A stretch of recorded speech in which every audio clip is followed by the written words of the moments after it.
اللہ الرحمن الرحیم۔ السلام علیکم ورحمۃ اللہ وبرکاتہ۔ سید الشہداء کا نام مبارک آسمان پر لکھا ہوا ہے۔ سیدنا امیر حمزہ رضی اللہ تعالیٰ عنہ رسول خدا صلی اللہ علیہ وآلہ وسلم کے شعر ہیں۔ سید الشہداء حضرت سیدنا امیر حمزہ رضی اللہ تعالیٰ عنہ کو شرف صحابیت کے ساتھ ساتھ رحمت للعالمین صلی اللہ علیہ وآلہ وسلم سے نسبت قرابت بھی حاصل ہے اور رشتہ رضاعت بھی۔ آپ نسبی رشتہ کے لحاظ سے حضور اکرم صلی اللہ علیہ وآلہ وسلم کے چچا جان اور دودھ کے لحاظ سے رضاعی بھائی بھی تھے۔ حضرت سیدنا امیر حمزہ رضی اللہ تعالیٰ عنہ بہادر، سخی، نرم مزاج والے، خوش اخلاق، قریش کے دلاور جوان اور غیرت مندی میں انتہائی بلند مقام کے مالک تھے۔ رسول اللہ صلی اللہ علیہ وآلہ وسلم نے جو پہلا جھنڈا تیار کیا وہ سید الشہداء ہی کے لیے تھا۔ جب 2 ہجری 623 میں حضور سید عالم صلی اللہ علیہ وآلہ وسلم نے انہیں قوم جہینہ کے علاقے سیف البحر کی طرف ایک دستے کے ہمراہ بھیجا، رسول اللہ صلی اللہ علیہ وآلہ وسلم کے حکم پر آپ رضی اللہ تعالیٰ عنہ پہلے تلوار چلانے والے تھے جن کے سر پر جھنڈا تھا۔ آپ رضی اللہ تعالیٰ عنہ کا اسم گرامی سیدنا امیر حمزہ، کنیت ابو عمارہ، لقب اسد اللہ و اسد رسول اللہ۔ سلسلہ نسب اس طرح ہے: سیدنا امیر حمزہ بن عبد المطلب بن ہاشم بن عبد مناف بن قصا بن کلاب بن مرہ بن کعب لوئی بن غالب۔ خالہ آخرہ والدہ کا اسم گرامی حالہ بنت وہب بن عبد مناف بن زہرہ۔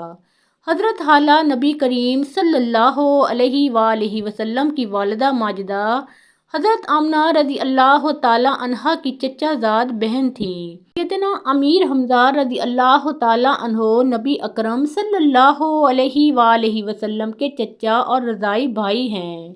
ابو لہب کی آزاد کردہ کنیز صوبیہ رضی اللہ تعالیٰ عنہا نے ان دونوں ہستیوں کو دودھ پلایا تھا۔ حضرت امیر حمزہ رضی اللہ تعالیٰ عنہ کی عمر نبی اکرم صلی اللہ علیہ وآلہ وسلم سے 2 سال یا 4 سال زیادہ تھی۔ بعثت کے دوسرے سال اسلام لائے۔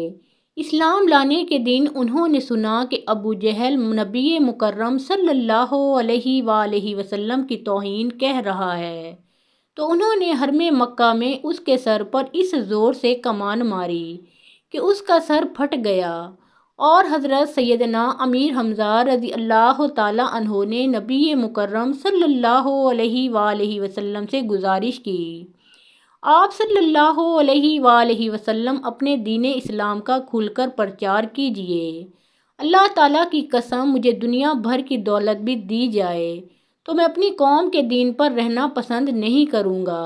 حضرت سیدنا امیر حمزہ رضی اللہ تعالیٰ عنہ کے اسلام لانے سے رسول اللہ صلی اللہ علیہ وآلہ وسلم کو تقویت حاصل ہوئی۔ مشرکین آپ صلی اللہ علیہ وآلہ وسلم کی ایذا رسانی سے کسی حد تک رک گئے۔ بعد ازاں ہجرت کر کے مدینہ منورہ چلے گئے۔ رسول اللہ صلی اللہ علیہ وآلہ وسلم نے ارشاد فرمایا، گزشتہ شب جب میں جنت میں داخل ہوا تو میں نے دیکھا کہ حضرت جعفر طیار رضی اللہ تعالیٰ عنہ جنت میں فرشتوں کے ساتھ پرواز کر رہے ہیں، اور سید الشہداء حضرت امیر حمزہ رضی اللہ تعالیٰ عنہ ایک عظیم تخت پر ٹیک لگائے بیٹھے ہیں۔ المستدرک الحاکم حدیث 4878۔ حضرت علی المرتضیٰ رضی اللہ تعالیٰ عنہ سے روایت ہے، جس دن اللہ تعالیٰ تمام مخلوق کو جمع فرمائے گا ان میں سب سے افضل انبیاء والمرسلین ہی رہیں گے، اور رسولوں کے بعد سب سے افضل شہدائے کرام ہوں گے، اور یقیناً شہدائے کرام میں سب سے افضل سید الشہداء سیدنا حضرت امیر حمزہ رضی اللہ تعالیٰ عنہ ہوں گے۔ حوالہ جامع الاحادیث سیوطی۔ حضرت جابر رضی اللہ تعالیٰ عنہ روایت کرتے ہیں کہ قیامت کے دن اللہ تعالیٰ کی بارگاہ میں سید الشہداء جناب امیر حمزہ رضی اللہ تعالیٰ عنہ بن عبد المطلب شفاعت کرنے والوں کے سردار ہیں۔ حوالہ مستدرک الحاکم۔ صحابہ کرام رضی اللہ تعالیٰ عنہما نے فرمایا، جب سیدنا امیر حمزہ رضی اللہ تعالیٰ عنہ شہید ہوئے تو رسول اللہ صلی اللہ علیہ وآلہ وسلم ارشاد فرمانے لگے، آپ کی جدائی سے بڑھ کر میرے لیے کوئی اور صدمہ نہیں ہو سکتا۔ پھر آپ صلی اللہ علیہ وآلہ وسلم نے حضرت فاطمہ الزہرا رضی اللہ تعالیٰ عنہا اور اپنی پھوپھی جان حضرت صفیہ رضی اللہ تعالیٰ عنہا سے فرمایا، خوش ہو جاؤ، ابھی جبرائیل امین علیہ السلام میرے پاس آئے تھے، انہوں نے مجھے خوشخبری سنائی ہے کہ حضرت سید الشہداء امیر حمزہ رضی اللہ تعالیٰ عنہ کا نام مبارک آسمان والوں میں لکھا ہوا ہے۔ سیدنا امیر حمزہ رضی اللہ تعالیٰ عنہ رسول اللہ صلی اللہ علیہ وآلہ وسلم کے شیر ہیں۔ غزوہ احد میں آپ نے 31 مشرکوں کو جہنم رسید کیا۔ پھر آپ رضی اللہ تعالیٰ عنہ کا پاؤں پھسلا تو آپ رضی اللہ تعالیٰ عنہ تیر اندازوں کی پہاڑی کے پاس واقع وادی میں پشت کے بل گر گئے۔ ذرا آپ رضی اللہ تعالیٰ عنہ کے پیٹ سے کھل گئی۔ جبیر بن مطعم کے غلام واشی بن حرب نے کچھ فاصلے سے خنجر پھینکا اور اللہ تعالیٰ نے اس کے ہاتھوں آپ سیدنا امیر حمزہ رضی اللہ تعالیٰ عنہ کو سید الشہداء کے مرتبہ شہادت سے سرفراز فرمایا۔ بعد ازاں مشرکین نے آپ رضی اللہ تعالیٰ عنہ کے اعضاء کاٹے اور پیٹ چاک کیا۔ ایک عورت نے آپ رضی اللہ تعالیٰ عنہ کا جگر نکال کر چبایا، لیکن اسے اپنے حلق سے نیچے نہ اتار سکی، ناچار اسے تھوک دیا۔ جب رسول اللہ صلی اللہ علیہ وآلہ وسلم کو یہ اطلاع ملی تو آپ صلی اللہ علیہ وآلہ وسلم نے فرمایا، اگر یہ جگر اس کے پیٹ میں چلا جاتا تو وہ عورت آگ میں داخل نہ ہوتی، کیونکہ اللہ تعالیٰ کی بارگاہ میں میرے سید الشہداء حضرت امیر حمزہ رضی اللہ تعالیٰ عنہ کی اتنی عزت ہے کہ ان کے جسم کے کسی حصے کو آگ میں داخل نہیں فرمائے گا۔ جب رسول اللہ صلی اللہ علیہ وآلہ وسلم تشریف لائے اور سیدنا سید الشہداء کے مسل کیے ہوئے جسم کو دیکھا تو یہ منظر آپ صلی اللہ علیہ وآلہ وسلم کے دل اقدس کے لیے اس قدر تکلیف دہ تھا کہ اس سے زیادہ تکلیف دہ منظر آپ صلی اللہ علیہ وآلہ وسلم کی نظر سے کبھی نہیں گزرا تھا۔ نبی مکرم صلی اللہ علیہ وآلہ وسلم نے فرمایا، اے چچا سیدنا امیر حمزہ رضی اللہ تعالیٰ عنہ، آپ پر اللہ تعالیٰ کی رحمت ہو، کیونکہ آپ رضی اللہ تعالیٰ عنہ جب تک عمل کرتے رہے بہت نیکی کرنے والے اور بہت صلہ رحمی کرنے والے تھے۔ پھر ان کے جسد مبارک کو قبلہ کی جانب رکھا اور ان کے جنازے کے سامنے کھڑے ہوئے اور اس شدت سے روئے کہ قریب تھا کہ آپ صلی اللہ علیہ وآلہ وسلم پر غشی طاری ہو جاتی۔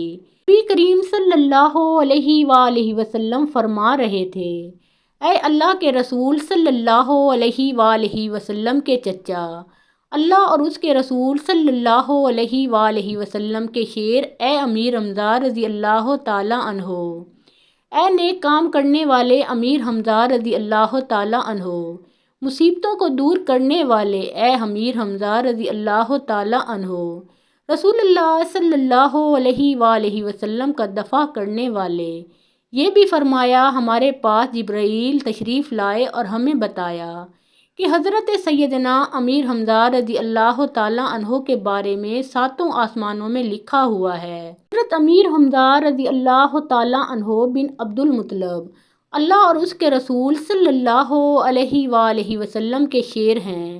نبی اکرم صلی اللہ علیہ وآلہ وسلم نے انہیں ایسی چادر کا کفن پہنایا کہ جب اسے آپ رضی اللہ تعالیٰ عنہ کے سر پر پھیلاتے تو پاؤں ننگے ہو جاتے اور اگر پاؤں پر پھیلاتے تو سر ننگا ہو جاتا۔ چنانچہ وہ چادر آپ رضی اللہ تعالیٰ عنہ کے سر پر پھیلا دی گئی اور پاؤں پر اذخر یعنی خوشبودار گھاس ڈال دی گئی اور انہیں ایک ٹیلے پر دفن کیا۔ 40 سال کے بعد شہدائے احد کی قبریں کھولی گئیں تو ان کے جسم تر و تازہ تھے، ان کے ہاتھ پاؤں مڑ جاتے تھے اور ان کی قبروں سے کستوری کی خوشبو آتی تھی۔ حضرت امیر حمزہ رضی اللہ تعالیٰ عنہ کے پاؤں پر کدال لگ گیا تو اس سے خون بہنے لگا۔ حضرت جابر رضی اللہ تعالیٰ عنہ کے والد ماجد حضرت عبداللہ انصاری رضی اللہ تعالیٰ عنہ کا ہاتھ چہرے کے زخم سے ہٹایا گیا تو وہاں سے خون بہنے لگا۔ ہاتھ دوبارہ اسی جگہ پر رکھ دیا گیا تو خون بند ہو گیا۔ نبی کریم صلی اللہ علیہ وآلہ وسلم نے شہدائے احد کے بارے میں فرمایا کہ جو شخص قیامت تک ان کی زیارت کرے گا اور ان کی خدمت میں سلام عرض کرے گا تو وہ اسے خوب جواب دیں گے۔ محترم ناظرین، پیارے آقا محمد مصطفیٰ صلی اللہ علیہ وآلہ وسلم کا پیارا نام ایک بار کامنٹ سیکشن میں ضرور لکھیں۔